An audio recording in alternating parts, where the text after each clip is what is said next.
시어머니 때문에 미치겠어. 돈도 쥐꼬리만큼 주면서 간섭은 왜 이렇게 해대는지 요양병원 빨리 보내버리든지 해야지. 며느리는 시도 때도 없이 친구 가족에게 시어머니의 험담을 했다. 시어머니는 이 사실을 모두 알고 있었다. 핏줄인 아들도 별반 다를 게 없었고 그저 혼자 감내해야 했다. 더 이상 이렇게 당하고만 있기엔 분했다. 시어머니의 통쾌한 복수전이 시작되었다. 2024년 11월 서울 은평구의 허름한 다세대 주택. 새벽 4시 박금순 69세. 침대에서 조용히 몸을 일으켰다. 창밖으로 보이는 도시의 불빛들이 아직 잠들지 않은 채 깜빡이고 있었다. 40년간 남대문 시장에서 옷가게를 운영하며 몸에 밴 일찍 일어나는 습관은 가게를 접은 지 3년이 지난 지금도 여전했다. 부엌에서 들리는 소리에 귀를 기울였다. 며느리 정미숙 42세의 전화 통화 소리였다. 새벽 시간에 전화를 한다는 것은 남편인 아들 진수 45세가 아직 잠들어 있다는 뜻이었다. 금수는 침대 옆 서랍장 깊숙한 곳에 손을 넣었다. 작은 디지털 녹음기가 빨간 불빛을 내며 작동 중이었다. 3년 전 시작된 일이었다. 처음엔 나이가 들어 깜빡하는 일이 많아져 중요한 대화를 기록하려던 단순한 목적이었다. 하지만 어느 날 우연히 녹음된 며느리의 통화 내용을 듣고 충격을 받은 후 본격적으로 증거를 수집하기 시작했다. 부엌 찬장 위 화분 뒤, 거실 소파 및 심지어 화장실 환풍구안까지 집안 곳곳에 소형 녹음기 8대가 숨겨져 있었다. 거실로 나온 금순의 발걸음은 일부러 소리를 냈다. 며느리가 황급히 전화를 끊는 소리가 들렸다. 주방에 들어서자 며느리가 어색한 미소를 지으며 인사했다. 그 표정의 변화를 금수는 놓치지 않았다. 방금 전까지 누군가와 격앙된 목소리로 통화하던 사람과 같은 인물이라고는 믿기 어려울 정도로 다른 얼굴이었다. 아침 식탁에 앉아 된장찌개를 먹으며 금수는 며느리를 관찰했다. 겉으로는 평온해 보이는 이 집의 아침 풍경 뒤에는 3년간 쌓인 배신과 모욕의 기록들이 숨어 있었다. USB 10개 분량의 녹음 파일에는 며느리가 시댁 생활비를 빼돌린 증거, 친구들과 만나 시어머니를 조롱하던 대화, 심지어 요양원에 보낼 계획을 세우는 내용까지 담겨 있었다. 금순의 시선이 거실 벽에 걸린 남편 영수의 영정 사진으로 향했다. 10년 전 심장마비로 갑작스럽게 세상을 떠난 남편. 그가 살아있을 때만 해도 이 집은 화목했다. 아니, 적어도 표면적으로는 그랬다. 남편이 떠난 후 며느리의 본색이 서서히 드러나기 시작했고 아들은 그런 아내의 행동을 모른 척 외면했다. 오전 10시 며느리가 외출을 하자 금수는 방으로 돌아와 낡은 옷장을 열었다. 맨 아래 서랍 깊숙한 곳에 숨겨둔 서류 봉투를 꺼냈다. 그 안에는 남편이 생전에 작성한 유언장과 함께 아무도 모르는 부동산 서류들이 들어 있었다. 남대문 시장 지하상가 3개, 종로에 작은 건물 하나. 시가로 따지면 30억이 넘는 재산이었다. 금순이 이 서류들을 발견한 것은 1년 전이었다. 남편이 쓰던 서재를 정리하다가 비밀 서랍을 발견했고 그 안에서 충격적인 내용의 편지를 함께 발견했다. 여보, 이 재산은 당신만을 위한 것이요. 혹시 내가 먼저 가더라도 아들에게 바로 주지 말고 당신의 노후를 위해 간직하시오. 사람은 돈 앞에서 변하는 법이니까. 편지를 읽으며 금수는 남편의 성견지명에 감탄했다. 실제로 남편이 남긴 공식적인 재산을 상속받은 후 아들 부부의 태도는 완전히 달라졌다. 더 많은 것을 바라는 욕심, 그리고 더 이상 얻을 것이 없다는 판단이 섰을 때 보이는 냉대. 그 모든 과정을 금수는 묵묵히 지켜봤다. 12월, 겨울이 깊어가는 어느 날 저녁. 금수는 가족들을 거실에 모이게 했다. 아들 진수, 며느리 미숙, 그리고 고등학생 손자 민준 17세까지. 무슨 일인가 싶은 표정으로 모인 가족들 앞에서 금수는 작은 USB를 테이블 위에 올려놓았다. 침묵이 흐르는 거실의 공기는 무거웠다. 벽시계의 초침 소리만이 규칙적으로 울렸다. 금순의 주름진 얼굴에는 그동안 숨겨왔던 결연함이 드러났다.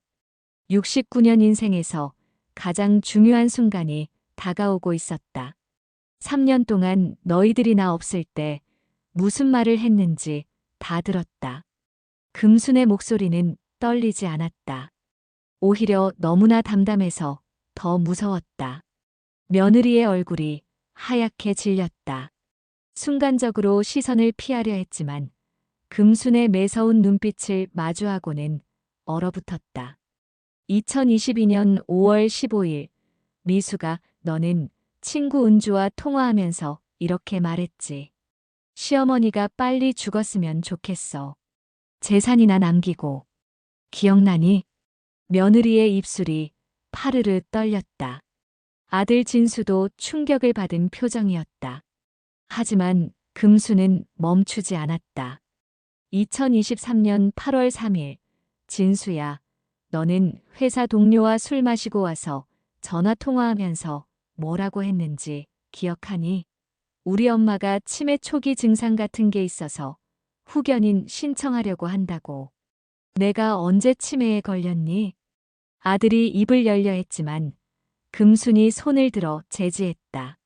아직 끝나지 않았어.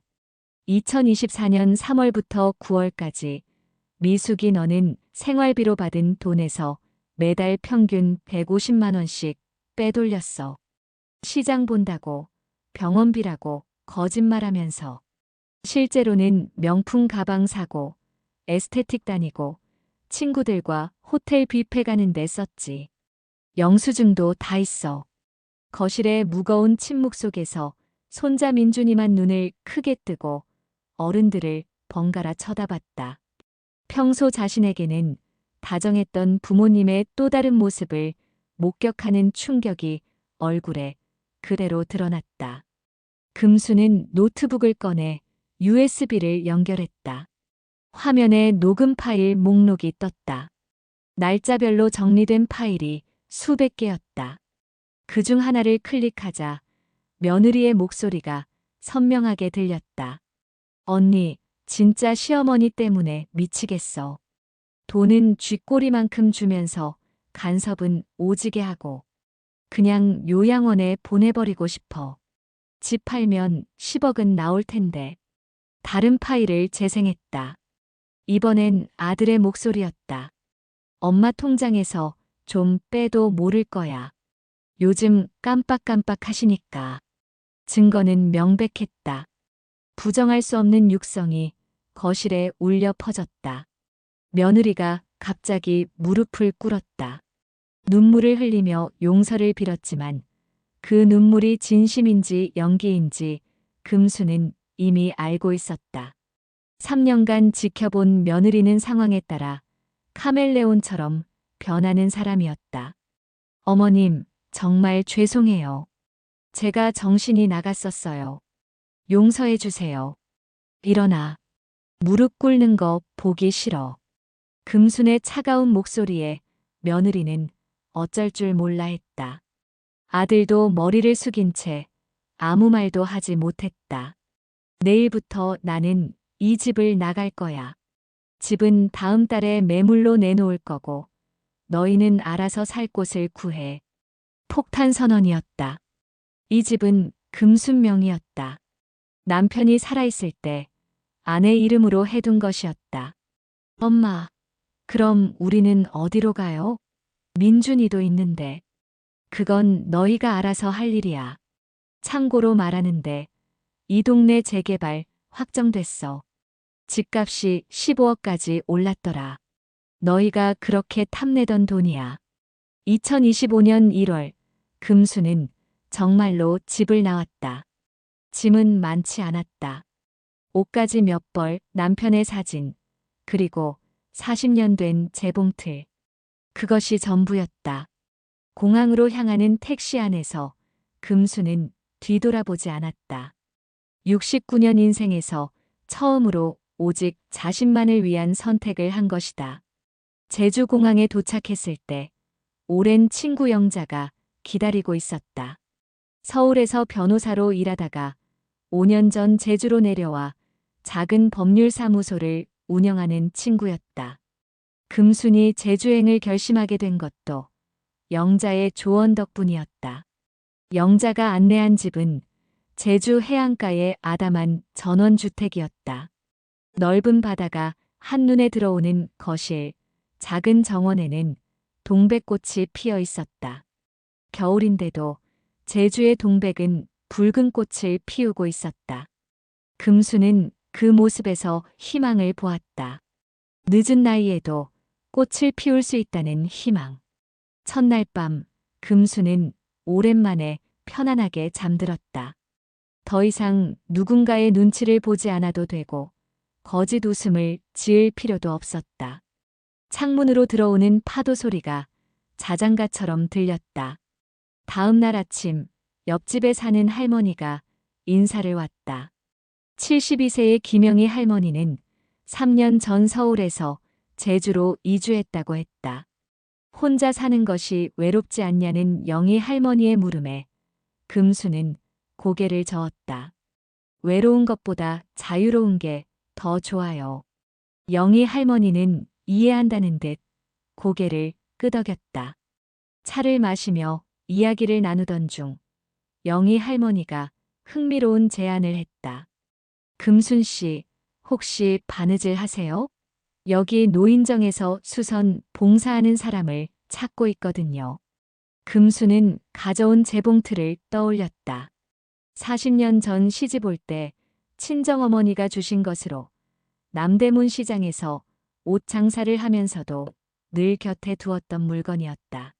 사실 금순의 진짜 재능은 옷을 파는 것이 아니라 만드는 것이었다. 젊은 시절에는 온 가족의 옷을 직접 만들었고 특히 한복 만드는 솜씨는 동네에서 소문날 정도였다. 좋아요. 오랜만에 재봉틀을 써보고 싶었어요. 일주일 후 금수는 마을 노인정에서 수선 봉사를 시작했다.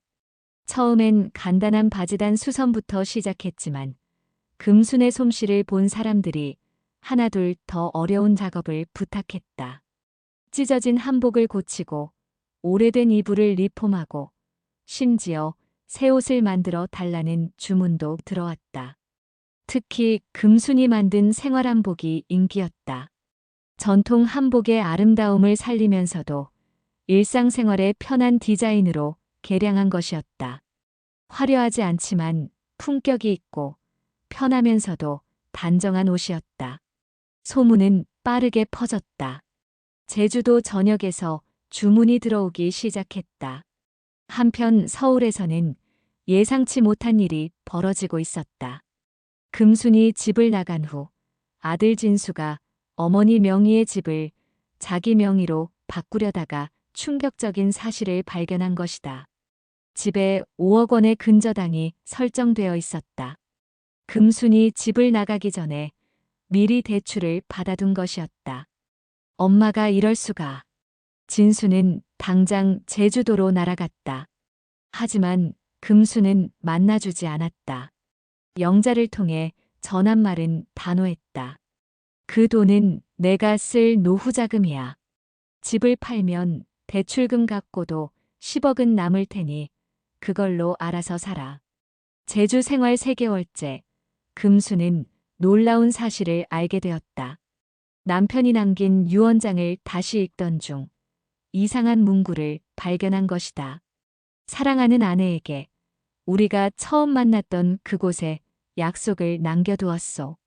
처음 만났던 곳은 남대문 시장이었다.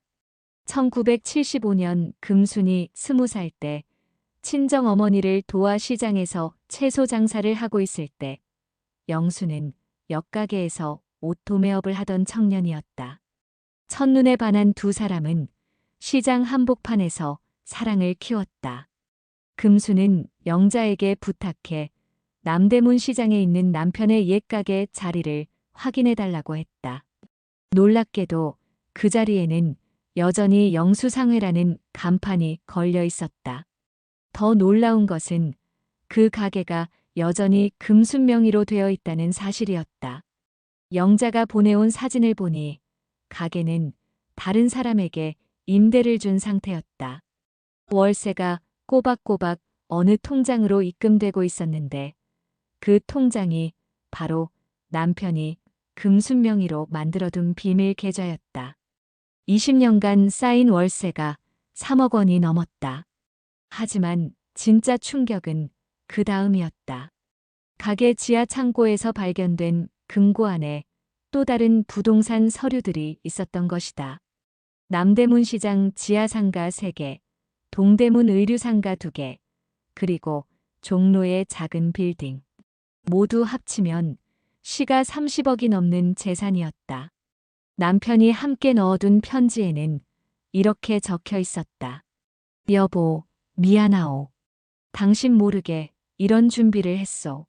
하지만 내가 먼저 가게 되면 아들이 당신을 함부로 대할까봐 걱정이었소. 이 재산은 오직 당신만 알 수 있도록 해두었으니 필요할 때 쓰시오. 당신은 충분히 행복할 자격이 있소. 금수는 편지를 읽으며 눈물을 흘렸다. 남편의 깊은 사랑과 배려가 10년이 지난 지금에야 온전히 전해졌다. 동시에 분노도 느꼈다. 이토록 자신을 사랑한 남편의 아들이 어떻게 어머니를 그렇게 대할 수 있단 말인가. 영자의 도움으로 모든 재산을 정리한 금순의 총 자산은 50억이 넘었다. 집을 판 돈 15억, 숨겨진 부동산 30억, 그리고 비밀 계좌의 3억과 스위스 은행에 예치된 10억까지. 69세에 억만장자가 된 것이다. 하지만 금수는 돈 자체에는 관심이 없었다. 중요한 것은 이제 누구의 눈치도 보지 않고 자유롭게 살 수 있다는 것이었다. 그리고 자신을 무시하고 학대했던 사람들에게 당당하게 맞설 수 있는 힘이 생겼다는 것이었다. 2025년 3월 서울에서 연락이 왔다. 며느리가 직장에서 횡령 혐의로 해고되었다는 것이었다. 회사 공금 1억을 빼돌린 것이 발각된 것이다. 금순이 떠난 후 생활비가 부족해지자 저지른 일이었다. 아들은 어머니에게 도움을 요청했지만 금수는 단호했다. 더 이상 아들 가족과 엮이고 싶지 않았다. 하지만 손자 민준이가 걱정되었다. 15살 소년이 부모의 잘못 때문에 고통받는 것은 원하지 않았다. 금수는 민준이에게 직접 연락했다. 할머니가 학비와 용돈을 지원하겠다고. 단 부모를 거치지 않고 학교와 민준이 통장으로 직접 송금하겠다고 했다. 민준이는 눈물을 흘리며 감사하다고 했다. 한편 며느리의 친정에서도 문제가 터졌다. 며느리의 아버지가 사업부도로 파산한 것이다. 그동안 며느리가 시댁에서 빼돌린 돈의 상당 부분이 친정 지원에 쓰였다는 것이 밝혀졌다. 며느리의 어머니가 금순을 찾아왔다. 제주도까지 내려와 무릎을 꿇고 사과했다. 딸이 시댁 돈을 빼돌려 친정을 도운 것을 이제야 알았다고. 그리고 놀라운 사실을 털어놓았다. 며느리가 정신과 치료를 받고 있다는 것이었다. 병적인 거짓말과 도벽 증세가 있다는 진단을 받았다고 했다. 금수는 복잡한 심정이었다. 미워하기만 했던 며느리가 사실은 병든 사람이었다니. 하지만 그렇다고 용서할 수는 없었다. 병이 있다고 해서 남에게 피해를 주는 것이 정당화될 수는 없었다. 며느리의 어머니는 울면서 돌아갔다. 금수는 그 뒷모습을 보며 깊은 한숨을 쉬었다. 가족이란 무엇일까? 혈연으로 맺어졌다고 해서 모든 것을 용서하고 받아들여야 하는 것일까? 제주도 생활 6개월째, 금순의 한복교실은 입소문을 타고 유명해졌다. 수강생이 늘어나면서 더 큰 공간이 필요해졌다. 마침 복지관 근처에 작은 공방을 임대할 수 있는 기회가 생겼다. 공방 계약을 하러 간 부동산에서 뜻밖의 사람을 만났다. 50년 전 헤어진 첫사랑 강민호였다. 백발이 성성했지만 고든 자세와 따뜻한 눈빛은 여전했다. 민호도 금순을 알아보고 놀랐다. 두 사람은 근처 카페에서 차를 마시며 50년의 공백을 메웠다. 민호는 의사가 되어 미국에서 병원을 운영하다가 은퇴 후 고향인 제주도로 돌아왔다고 했다. 3년 전 부인을 암으로 잃고 혼자 살고 있었다. 민호는 금순의 이야기를 듣고 안타까워했다. 하지만 이제라도 자유를 찾은 것을 축하한다고 했다. 두 사람은 자연스럽게 가까워졌다. 매일 아침 해안도로를 함께 산책하고 주말에는 제주도 곳곳을 여행했다. 민호에게는 미국에 사는 자녀들이 있었지만 자주 만나지는 못했다. 금순도 이제는 아들 가족과 거리를 두고 있었다. 두 사람은 서로의 외로움을 이해했고 편안한 친구가 되었다. 어느 날 민호가 조심스럽게 제안했다. 함께 살아보는 것이 어떻겠냐고.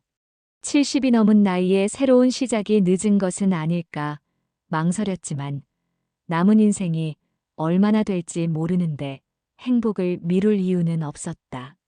2025년 가을, 두 사람은 조촐한 결혼식을 올렸다. 하객은 한복교실 수강생들과 동네 이웃들 뿐이었다. 아들 진수도 초대했지만 오지 않았다. 서운했지만 이해했다. 아들에게는 시간이 필요할 것이다. 결혼 후 금순과 민호는 제주 해안가의 작은 집에서 평화로운 일상을 보냈다. 아침에는 함께 산책하고 낮에는 각자의 일을 했다. 금수는 한복 공방에서, 민호는 무료 진료 봉사를 했다. 저녁에는 함께 요리하고 와인을 마시며 하루를 마무리했다. 2026년 봄, 뜻밖의 전화가 왔다. 아들 진수였다. 목소리가 많이 지쳐 있었다. 며느리와 이혼했다는 것이었다. 횡령 사건 이후 며느리의 정신 상태가 악화되어 결국 병원에 입원했고 치료가 장기화되면서 이혼을 결심했다고 했다. 진수는 처음으로 진심 어린 사과를 했다. 어머니에게 못되게 군 것, 돈을 빼돌린 것, 모든 것을 후회한다고. 그리고 민준이가 할머니를 너무 보고 싶어 한다고 전했다. 금수는 고민 끝에 손자를 만나기로 했다. 16살이 된 민준이는 훌쩍 커 있었다. 할머니를 보자 눈물을 쏟았다. 부모의 이혼으로 힘든 시기를 보내고 있었지만 학업은 포기하지 않았다. 오히려 더 열심히 공부해서 장학금을 받았다고 자랑했다. 민준이는 여름방학 동안 제주도에서 할머니와 지내고 싶다고 했다. 금수는 흔쾌히 허락했다. 민준이는 한복 공방에서 할머니를 도우며 디자인에 관심을 보였다. 미술에 재능이 있었던 민준이는 한복의 아름다움에 매료되었다. 여름방학이 끝날 무렵 민준이가 말했다. 나중에 할머니처럼 한복 디자이너가 되고 싶다고. 전통을 지키면서도 현대적인 감각을 더한 한복을 만들고 싶다고. 금수는 손자의 꿈을 응원했다. 진수도 조금씩 변하고 있었다. 어머니에게 의존하지 않고 스스로 일어서려 노력했다. 작은 무역회사에 취직해서 성실히 일했다. 가끔 안부 전화를 하며 관계를 회복하려 했다. 금순도 아들을 완전히 거부하지는 않았다. 시간이 지나면 상처도 아물 것이라 믿었다. 2026년 연말, 금수는 큰 결심을 했다. 파주 토지를 개발해서 얻은 수익금으로 금순 한복문화재단을 설립하기로 한 것이다. 재능 있는 젊은이들에게 한복 디자인과 제작 기술을 가르치고 해외 진출도 지원하는 재단이었다. 2027년 금수는 73세가 되었다. 제주도에 정착한 지 3년, 민호와 결혼한 지 2년이 되는 해였다. 금순 한복문화재단은 성공적으로 운영되고 있었다. 첫 기수 졸업생 중에는 파리 패션위크에 초청받은 디자이너도 있었다. 손자 민준이는 서울예대 의상디자인과에 합격했다. 할머니의 영향으로 한복에 관심을 갖게 된 것이 진로 결정에 큰 도움이 되었다. 민준이는 방학 때마다 제주도에 내려와 할머니의 공방에서 실습했다. 아들 진수와의 관계도 많이 회복되었다. 완전히 예전으로 돌아갈 수는 없었지만 서로를 이해하고 존중하는 관계가 되었다. 진수는 재혼하지 않고 민준이를 키우는데 집중했다. 가끔 제주도에 내려와 어머니와 식사를 하며 담담한 대화를 나눴다. 며느리 미숙은 여전히 병원에서 치료 중이었다. 병이 많이 호전되어 곧 퇴원할 예정이라고 했다. 금수는 미숙을 용서했다. 미워하는 마음을 품고 사는 것보다 놓아주는 것이 자신에게도 좋다는 것을 깨달았다. 어느 날 금수는 한복 공방에서 수강생들과 함께 작품을 만들며 문득 생각했다. 69세에 집을 나올 때는 복수하고 싶은 마음뿐이었는데 지금은 감사한 마음이 더 크다고. 그 일이 없었다면 지금의 자유와 행복을 누리지 못했을 것이라고. 민호가 공방으로 점심 도시락을 들고 왔다. 두 사람이 좋아하는 전복죽과 갈치구이였다. 수강생들이 부러워하며 두 사람을 제주도의 로맨스라고 불렀다. 금순과 민호는 서로를 보며 미소 지었다. 저녁 무렵 금수는 바다가 보이는 공방 창가에 서서 일기를 썼다. 오늘도 평화로운 하루였다. 아침에는 민호와 함께 산책했고 낮에는 수강생들과 즐거운 시간을 보냈다. 민준이가 보낸 대학 합격 소식에 기뻐했고 진수의 안부 전화에 마음이 따뜻해졌다. 69세에 시작한 독립은 단순한 도피가 아니었다. 진정한 나를 찾아가는 여정이었다. 녹음기에 담긴 증거들, 숨겨진 재산, 모든 것이 나를 자유롭게 해주는 도구였다. 가장 큰 반전은 내가 용서할 수 있는 사람이 되었다는 것이다. 미움과 원망을 품고 살던 내가 이제는 감사와 사랑으로 하루를 시작한다. 남편이 남겨준 재산도 아들과의 갈등도 모든 것이 지금의 나를 만들어준 과정이었다. 73세, 누군가는 인생의 황혼이라 하겠지만 나에게는 가장 찬란한 시기다. 사랑하는 사람과 함께하고 의미 있는 일을 하며 화해와 용서를 배웠다. 이것이 진정한 복수가 아닐까. 행복하게 사는 것, 그것이 나를 힘들게 했던 모든 것들에 대한 가장 통쾌한 답이다. 일기를 마친 금수는 펜을 내려놓고 창밖을 바라봤다. 제주의 노을이 바다를 황금빛으로 물들이고 있었다. 공방 한쪽에서는 재봉틀 소리가 경쾌하게 울렸다. 늦은 시간까지 남아 작품을 완성하려는 수강생이 있었다. 민호가 차를 가지고 마중 나왔다. 두 사람은 손을 잡고 공방을 나섰다. 집으로 가는 길, 민호가 말했다. 내일은 한라산 둘레길을 걸어보자고. 봄꽃이 만발했다고. 금수는 고개를 끄덕였다. 내일도 모레도 그들에게는 아름다운 날들이 기다리고 있을 것이다.